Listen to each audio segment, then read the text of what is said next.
এক রাজ্যের রাজদরবারে এক ব্যক্তি এসে বলল, আমি একজন পারখী গুণবিচারক, আমাকে চাকরি দিন।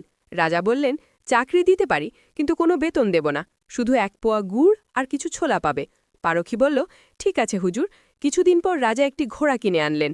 তিনি পারখীকে জিজ্ঞেস করলেন, এই ঘোড়ার সম্পর্কে কি বলো? এটা কোনো ঘোড়া নয়, এটা গাভী।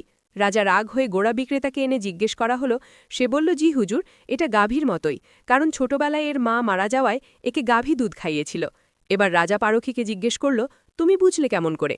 পারখী বলল, হুজুর যখন এটা ঘাস খাচ্ছিল তখন মাথা নিচু করে খাচ্ছিল, কিন্তু আসল ঘোড়া সাধারণত গলা উঁচু করে খায়। আমি এর অভ্যেস দেখে বুঝেছি এটাকে আপনি লালন পালন করেছেন ঠিকই, কিন্তু দুধ খাইয়েছে অন্য কেউ। রাজা খুশি হয়ে পারখীকে বলল, এবার থেকে তুমি আধা কেজি করে গুড় আর ছোলা পাবে। তারপর রাজা জিজ্ঞেস করলেন, রানীর ব্যাপারে কি বলতে পারো? রানী খানদানি মেয়ে নয়। রাজা অবাক হয়ে রানীর দাদিকে ডাকলেন। তখন তিনি বললেন, হ্যাঁ, ওর মা ছোটবেলাই মারা গেছে, লালন টালন তো আমিই করেছি, কিন্তু দুধ খাওয়াইছে দাইমা। রাজা পারখীকে জিজ্ঞেস করল, তুমি জানলে কিভাবে?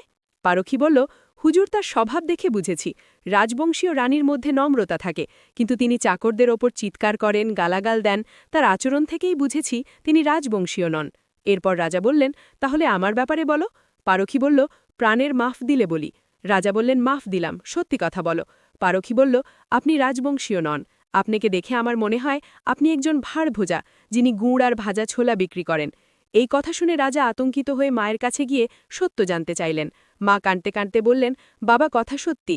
যেদিন তুমি জন্মেছিলে সেদিনই প্রাসাদের পাশে এক ভাঁড়ভুজার ছেলেও জন্মেছিল। তুমি মারা গিয়েছিলে। রাজবংশ রক্ষা করার জন্য আমি তার ছেলেকে নিয়ে এসেছিলাম, সেই ছেলেই তুমি। এই কথা শুনে রাজা দুঃখিতও হলেন, আবার খুশিও হলেন।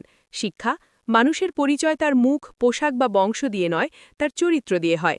কাউকে তার চেহারা, পদমর্যাদা বা ঘরবাড়ি দেখে বিচার করো না, তার অভ্যেস আর ব্যবহারই তার আসল পরিচয়।